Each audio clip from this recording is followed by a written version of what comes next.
whether it's windsurfing, winging or kitesurfing. Water sports are the kind of sports that need a lot of dedication and persistence. Unlike cycling, it's not a sport you learn once and then you don't do it for a couple of years and then jump back on it and go. No, you need to consistently get on the water to even keep your level and especially to be able to improve. See, when I grew up here in the north, I couldn't escape winter because I had to go to school. So of course I had to find ways to deal with the cold. Here's my checklist and this is not a part of it. Let's start from the beginning. The most basic and easy to use trick is to keep the heat as long as you possibly can. Let me explain. Changing into your wetsuit and getting out of it will expose you to the cold. Firstly, ask yourself, can you get changed into your wetsuit inside a van or a car? Or will you have to change in open air? If you don't have a building or a car to get changed in at the spot, I recommend you to wear your wetsuit at home, put pants and jacket over your wetsuit and then just drive to the spot like that. Generally, try to dress too warm rather than too cold, so you don't lose too much heat when rigging and preparing your gear. It goes without saying that your wetsuit plays a big role. When I started out, I had the most basic setup, a 5'3" wetsuit, which was a bit too cold in winter and too warm in summer. Once it started getting colder, my parents went with me to the surf shop and we added items bit by bit. Starting with neoprene boots when the water went below 10 degrees. Later on we added a hood to cover the head, then gloves and eventually neoprene layers underneath the wetsuit. And I would say with a bit of suffering that worked out pretty well for a couple of years. But of course is far away from ideal. So let's take a look at what option is best in terms of wetsuits. Nowadays I have my 6'5" neoprene wetsuit with an integrated hood. And of course, within all the brands, you have different models and different price ranges. Usually what you will get is the more you pay, the better ratio you get between thickness, flexibility and heat insulation. Now of course there's a lot of different wetsuit technologies out there, with glued stitches, welded stitches, different laminations, etc, etc. And it's hard to keep the overview. And this is exactly why I want to encourage you to reach out to our experts at my surf shop Surf Center. You can reach us via WhatsApp, Instagram, by phone, by email, however you like. And we will help you to get the best value for money. We also have a lot of good deals right now going on wetsuits and accessories. And we basically ship worldwide. Yes, Nico, indeed we have a lot of good deals on neoprene right now. For example, these wetsuits you see behind me. But also, for example, these hoods. It's important that if you don't have an integrated hood in your wetsuit and you want to go out on the water, that you get one of these. They are a really good form of protection against the cold because a lot of heat go out of your body via your head. But it's also important that you choose the correct one. So first, we want to take a look at the bottom of this hood. What you can see right here is that it has a double layer. One part of this goes beneath your wetsuit, another part goes over. And this creates a double protection against the water from coming in. So that's really important. There are also some variants of these hoods that have an integrated vest, which you can wear below your wetsuit. But for this one, it's very important that you take a look at the thickness of the vest and the hood. Because for example, this one would only be suitable to wear as a base layer. So if you wear this one, you would still need to put on a beanie or another hood to make it complete and very comfortable. Because this one is only 1 millimeter of thickness, both in the vest and in the hood. Instead, if you want to have a vest with a hood that is warm enough to wear alone, I can recommend you this one, for example. It has a vest which is also quite thin, but it's a thermal vest. The hood itself is thicker and has a protective material on the cap, which stops water from coming through. And also has, as I told before, another part which goes over your wetsuit. So you have this double protection again. So I think this is a really good option if you want both of these properties into one product. And this will definitely keep you warm on the water. How lucky I am to have this incredible van to change inside in the warm.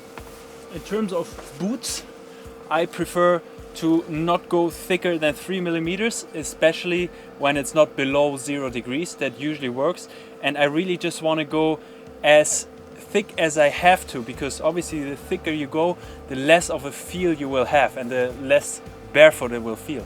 And then there are gloves. Much to say about this topic. There are many options to go about this. Let me start straight away with the 3 magic words. Open palm mittens with a split finger in this case. And basically you don't want any closed gloves because you're gonna get forearm cramps like you've never experienced, at least in windsurfing. So yeah, you really don't want any neoprene between your fingers and hands and the boom. So this apparently is the secret tip, and I gotta give a shout out to the guys from Daily Dose, a German online surf magazine, and they really promote the combination between rubber gloves you would use for washing dirty dishes and other gloves. In my case, what I want to try out is I want to wear the rubber gloves below the mittens, because those rubber gloves will give you finger-like feeling. You will have a lot of grip. Actually, they specifically were promoted with more grip, but they won't insulate you. So apparently those rubber gloves are the key, and you can combine them with different kind of gloves. You can wear those simple garden gloves underneath. You can also wear, a little bit thicker working gloves underneath. And of course you can also wear mountain bike gloves underneath.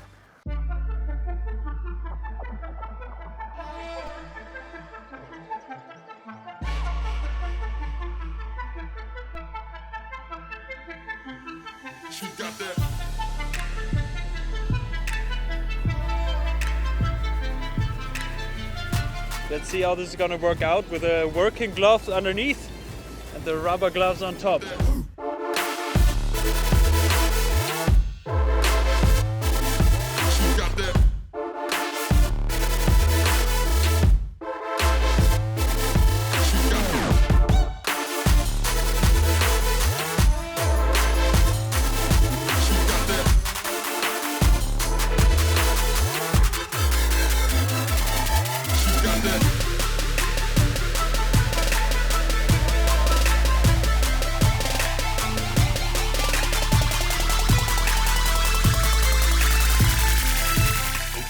It feels too thick. I get problems with my forearms, honestly. I'm not so fond of it, I have to say. Well, we got the largest ones, but they still feel a bit too small, to be honest. So I want to compare it to the other two options, but for me, I'm not a believer in it so far. Aber was warm? Yeah, it was really warm. I didn't have any problems with the temperature now. That's a plus.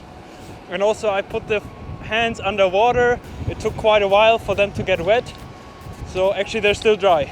So we try the rubber gloves underneath the open mittens. So I guess this one underneath the wetsuit. I just spoke to a gentleman here on the beach, and he says this is the version his girlfriend does, with the rubber gloves underneath the mittens. And apparently it's the best.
So now we had the rubber gloves underneath the mittens, and I also didn't quite like it so much. It's still, if you wear it together with the mittens, it's still a bit too thick and it's not so good for the forearms. And then I ended up actually pulling out the fingers, which I do also without the gloves, and it keeps you warm. I gotta give it that. That option is better than with the working gloves underneath, but it's still, you can't compare it without any gloves, like the real feel, which is what I'm gonna do now. But yeah, it's all right, but for me it's not the perfect solution. You don't have the grip, you know?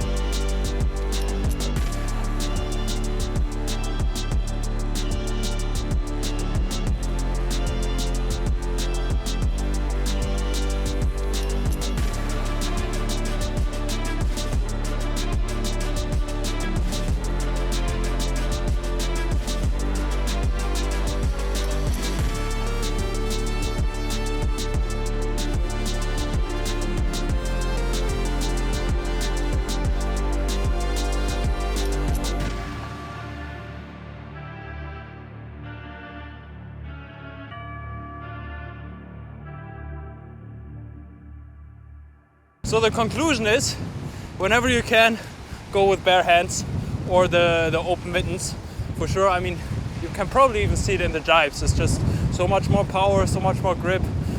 So there's no perfect solution for when it gets really cold. I think down to 7 degrees you can go with these, and when it gets below 5, yeah, probably you have to go with the rubber gloves underneath, and you just have to have this compromise of having a little bit less grip.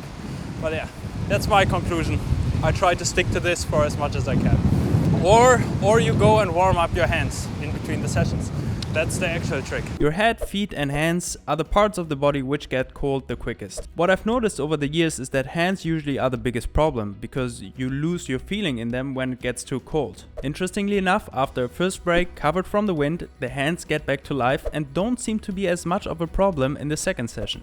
Lastly, but probably most importantly, is safety. The very last thing you want to happen is having to swim in the water for too long and risk getting into hypothermia. So be sure to go through a checklist of safety precautions. First, there's your gear. The smart thing to do is to check your gear beforehand. Avoid spending time in the cold before your sessions. Instead, take your parts into your house or apartment a day before the session and check them. Some parts should be frequently exchanged, even if they don't look like they are about to break. You can easily find them in any surf shop or online. For example, the downhole ropes and the extension, the ropes in the boom head, outhole ropes, screws. Also check for cracks in the surface of the boom, mast or your extension. And very important, don't forget to check the rubber of the power joint. Number 2, go with a friend. In winter, never go into the water by yourself. There should always be someone else out in the water with you. Additionally, let at least one person know when you're planning to start and end your session. If they can't reach you by the time when you were supposed to be back, they know something's up. Number 3, take a phone with you. Keep your phone with you under the wetsuit inside a phone pouch, just in case something happens. That will allow you to always make an SOS call if needed. Number 4, the spot. Especially when it's cold, never go out in offshore wind. In case of injury or gear breakage, you won't be able to get back to the beach and it won't be long until you completely cooled down. The best you could do is go to a spot with onshore wind and where it's shallow enough to walk back if needed. I'm pretty sure there are a lot more tips and tricks on how to improve your winter sessions and how to get more of them, and I might not be aware of them, so please leave them down below in the comments. And also very important, be a good friend. Share this video with your friend, otherwise you're gonna be responsible if they are cold during their next winter session. And even worse, they might freeze to death and it's gonna be your responsibility. Can you live with that? So share it with your friends, and also if you don't like and subscribe, you're also gonna freeze to death. See you in the next one.